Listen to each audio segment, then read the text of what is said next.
for being here and doing the work that you're doing and letting the people across Virginia and this country know of the efforts as we deal with this horrific tragedy.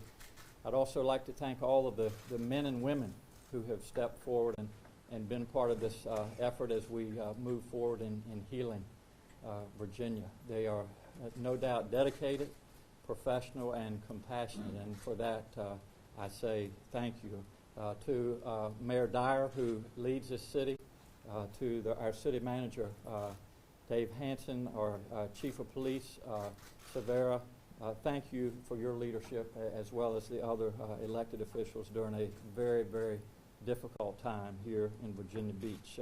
We continue to focus on these families, on the victims. As we said yesterday, these are 12 individuals who came to work in the city of Virginia Beach thinking that they would go home in the evening, and they didn't return and have left a tremendous void in their families and in our community. I have had the opportunity, along with some other elected officials, to visit our local hospitals. I am a doctor. I served in Desert Storm. I have been in situations such as this, and it was important to me to go to our hospitals and thank the doctors, the nurses, and the staff. And I can let you know I also had the opportunity to speak with some of the families. They send their thanks for the heroic deeds that were performed yesterday, and I want to assure you that they are all being well cared for in our local hospitals.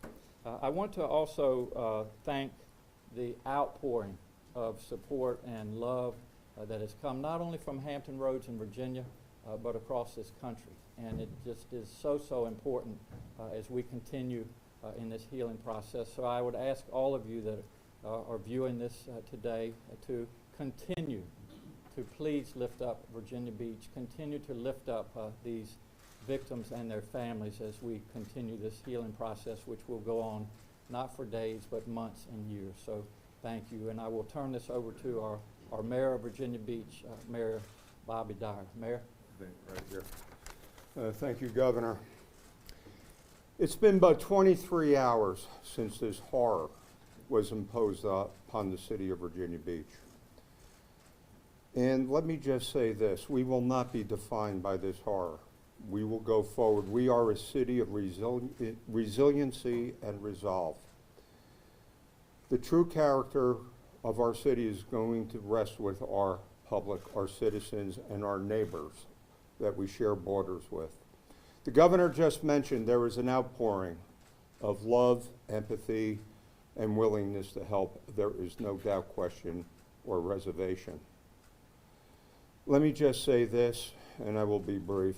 There's one thing that is most evident that has come about. We in Virginia Beach are a city of heroes.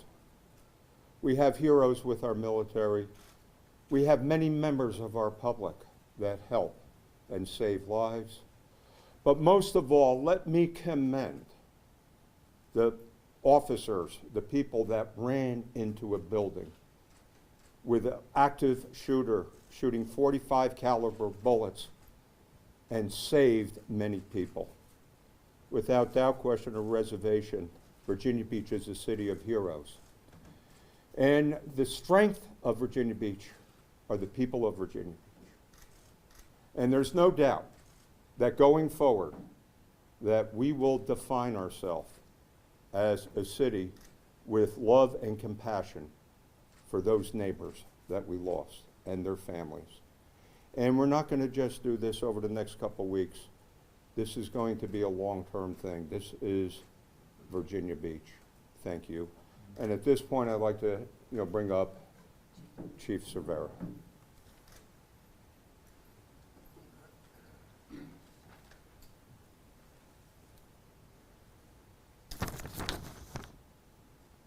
From the police end, we do not have a lot of additional information to give at this time, other than FBI has, the Federal Bureau of Investigation has taken over the evidence recovery portion of this. Their ERT has responded. They've come as a group of 40 individuals assisting the city of Virginia Beach. It is a time-consuming, meticulous process. It is not what you see on TV. It is not what you see in the movies. It's a time-consuming process, and they have taken that assignment on magnificently. They're doing an absolute fantastic job inside of the building. Our evidence, forensic evidence techs are also inside the building and will be there for quite some time. We have that to be able to give out. The other thing is that, as the manager said earlier, we will have members of the Virginia Beach Police Honor Guard and Fire Department Honor Guard teams assigned to the families. We want to make sure that they have liaisons to just about everything that they need at this point. And we want the family members and the friends to know that we are behind them 100%, that this isn't something that's going to happen, and then suddenly we're just going to go back to business. But at this time, I'd like to call the regional special agent in charge of the ATF to come forward and give us a few words on where we are with the weapons that have been recovered and the evidence that they are attempting to obtain from those weapons. Sir. Thank you, Chief. Good afternoon. On behalf of the men and women at ATF, our thoughts and prayers are with the victims and their families. Working with Virginia Beach Police Department, State Police, and our partners with the FBI, we identified 2 weapons used in the shooting yesterday. Both weapons are .45 caliber pistols. One was purchased in 2016, one was purchased in 2018. Both pistols were purchased by the shooter, and all indications are they were purchased legally. In addition, ATF agents assisted local police with the search warrant at the shooter's residence. 2 other firearms were recovered from that location. One of the 2 has been identified, and of the one that has been identified, it also was legally purchased by the shooter. At this time, we're also working with our law enforcement partners to look at the ballistics from the weapons discharge, and also our ballistic network of NIBIN to see if they correspond with any other shootings. That's all I have. Thank you. Thank you, sir. Thank you. The only final bit of information I can give at this time is there have been some questions concerning the timeline. How long did the shootout occur? What was the time that the officers first responded and arrived on scene? We'll put all that together, but we do want to interview the officers to get some specifics. The computer dispatch timeline is one piece of information, but we're interviewing the officers to get the rest of that information. And again, I want you to understand that in a situation such as this, these officers need a little bit of time to decompress before we begin to ask them specific questions about this absolute horrific crime scene and this intense firefight shootout that they had with the suspect. So I'll have more information on that tomorrow. Julie.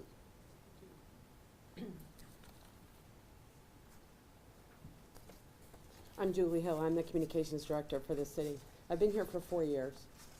And in that 4 years, I can tell you that this is an incident that speaks to really the heart and soul of this city that I've come to call home. But make no mistake, we are a heartbroken city because we have lost 12 people who did nothing more than come to work yesterday and expect to go home, and they were not able. We're just about a day into this event, and so we've got a lot of plans to make. We have 12 funerals to help these funerals, the families plan, and that's the work that we're about to get underway starting today. We're meeting with the families. We're focusing on the steps that we're going to be taking for memorials.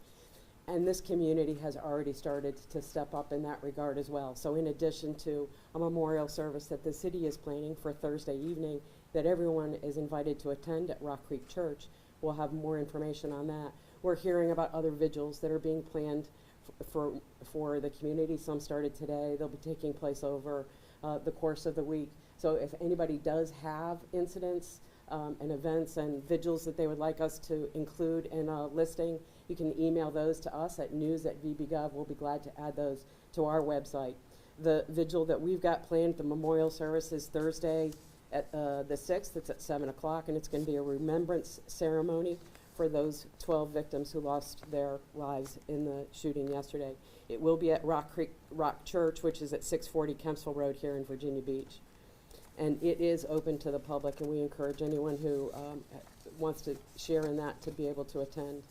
One of the most important responsibilities I have today is to make a correction to the name of an individual. We mistook the middle initial for Joshua Hardy. we put it in as an A and it should be an O. So I want to make sure that that's corrected. If you pulled the file down from our website, you now have that corrected information, but I didn't want to leave today without giving you that information.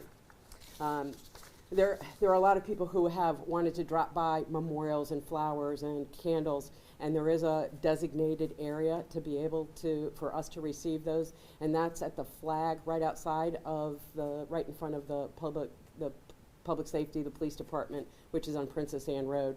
Building 11, it's to the left of the flagpole. There is the flag right there, and that's where we're going to hope that people will be able to gather and share those mementos. And finally, the amount of support that we've received has been incredible. We're immensely grateful for the support that we've received, and we hope that you'll continue to extend that to our families and the rest of the employees. You want to know more. I've been hearing from you that you want to know more about each of the individuals, and I think as we are able to work with the families, that's going to become easier as the days go by. So if you'll just give us a little bit of time, I think you're going to find an awful lot of people who want to tell you everything about these people that they want you to know. What questions do you have for us this afternoon? An update on the injury? I'm sorry? Update on the injury?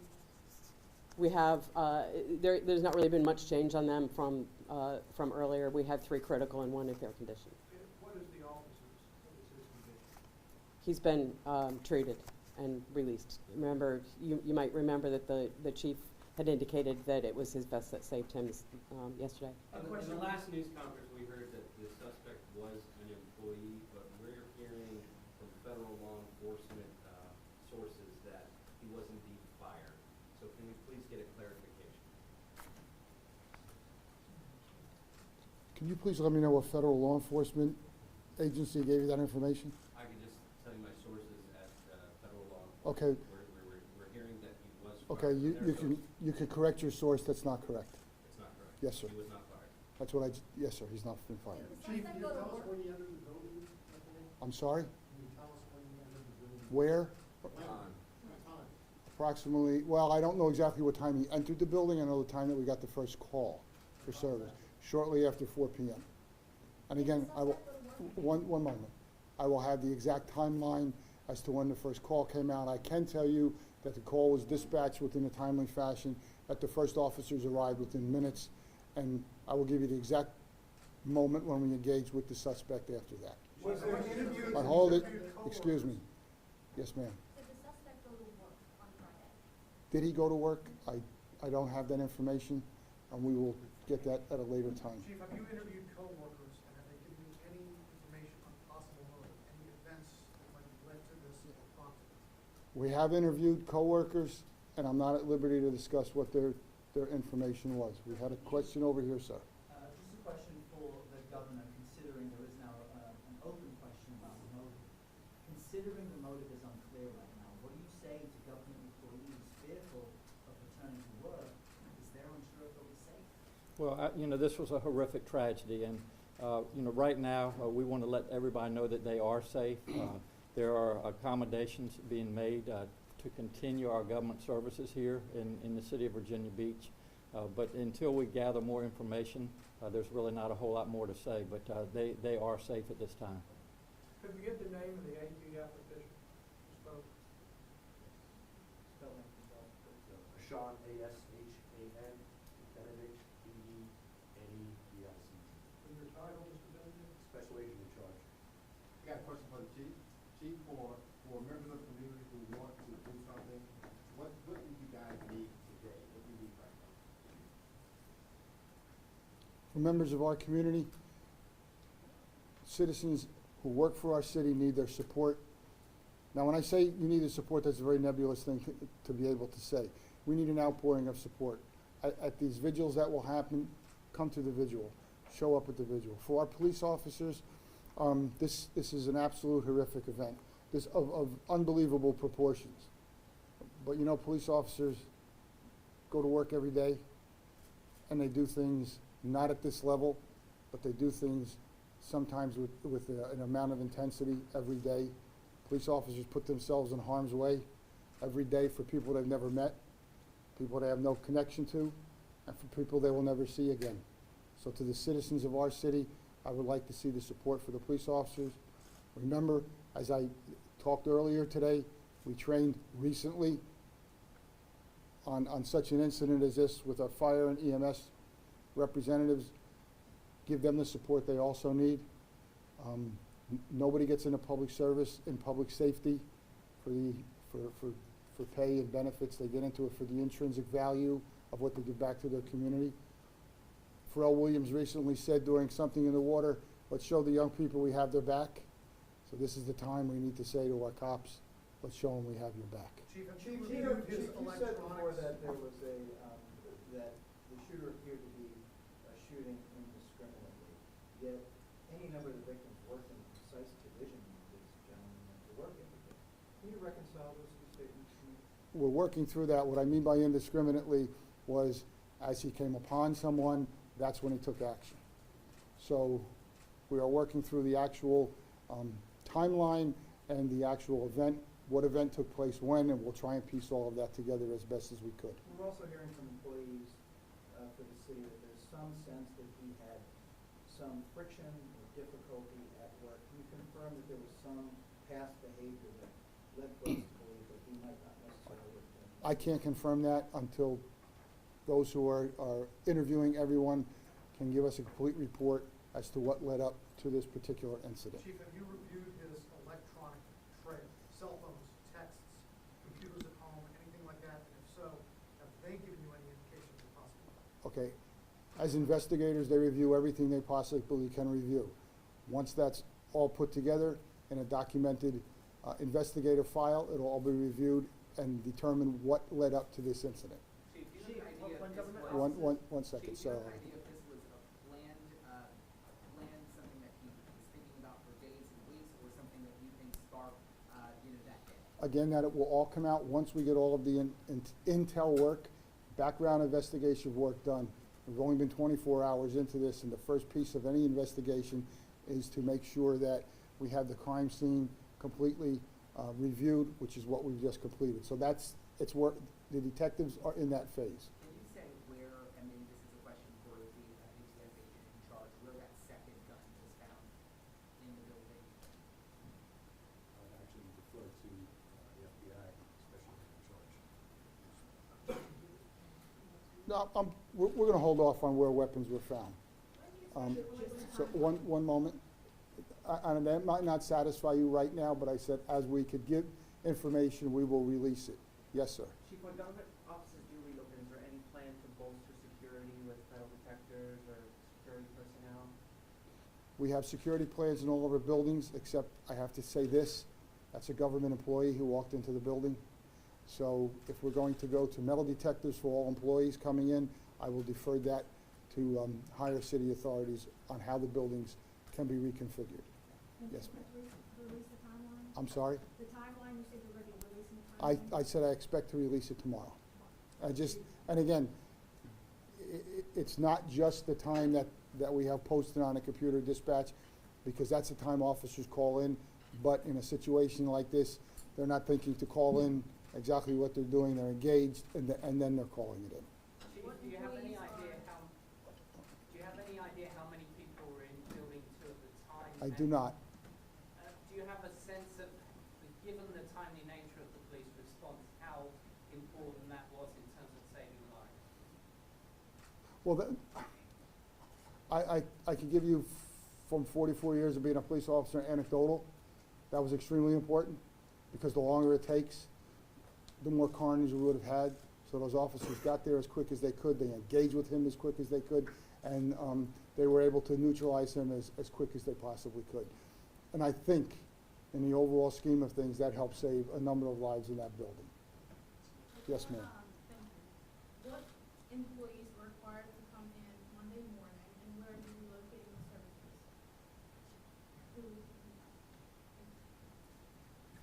We're having those conversations right now, and we'll have specific information that will be sent out to employees once the final decisions are made. We are absolutely looking at some modifications of the schedule, but how we're going to work that out for the logistics of some of the essential services, that's the piece that we're going to work on. We'll have it out as soon as we can. Mm-hmm. Any response from the shooter's parents? You got a report that someone talked to the parents? Did they offer any kind of sympathy, condolences? I am not aware of receiving anything from the city side. The individuals that spoke with the parents did not report back what the parents exactly had to say. We will interview them for the investigative purposes of this. Chief, were there additional items found at his residence that are pertinent to the investigation, specifically one of the 3 security cameras that he had pointing out 2 windows in his apartment? Can you tell us anything about those or any other items that are pertinent? I cannot release any of that information from the search warrant at this time. I'll take one more question. Can you tell us, did he live by himself? Was he at the house with anyone, acquaintances, family? Did he live by himself? Who do I have up? Deputy Chief Gallagher. Right here. Does he live alone? The information we have is that he lived alone. And sir, since you also raised your hand at the same time, you're the last question. Yeah, if you could speak a little bit tactically about the officers and how they engage the gun. I understand you can't go too far, but was it what you guys trained? Did it work out more or less to what you guys have been practicing? Very good question, thank you. We train extensively. We train extensively on firearms tactics. We train extensively on self-defense tactics. We train extensively on de-escalation tactics. Now, in this particular case, there was no de-escalation tactics. He was firing his weapon. As soon as he saw the officers, he engaged firing his weapons at the officers. So we train in what we call close quarter battle. That's the best term that I can give you, and that is officers position themselves to take the tactical advantage in order to use deadly force. And I have to really accentuate that. They're the only ones in society who are allowed to use deadly force on an individual, and they take that very seriously. In this particular case, they reverted back to their tactics, to their training, and I have to tell you that they reverted back to their self-discipline that our officers have, because they learned that in training, and they reverted back to the discipline that we have as a police agency in order to return fire as tactically and efficiently as possible, and that's what happened. So thank you, sir. And more or less, how many times did you shoot him? I do not have that specific information, and I don't think I'm going to release that until after the investigation is completed. So as I said, that will be the last question. How long will the FBI be in the building, do you estimate? I just said that was the last question, but considering you're local, we'll let you ask that. I can't give you the exact number of hours or days, but we're going to be there until that investigation is completed. They have teams going in and out. They are rehabilitating themselves, i.e. with food and water. They're being housed locally. So in police work, we stay until the job is completed. Thank you. Because of the chief's desire to release the timeline for tomorrow, we're not going to pin the time in the morning. We really want to see when we can have that for you. So just as soon as we have that indication, we'll send out the alert and let you know. And the best place for you, as you know, to follow is on the Virginia Beach Police Department Twitter feed. We'll post the time of tomorrow's briefing just as soon as we have it. Thanks very much for showing up today. Thank you. Yes, sir.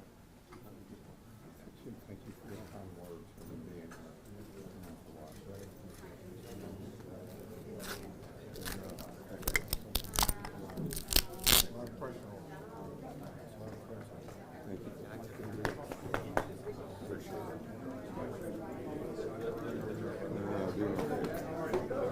Everybody please.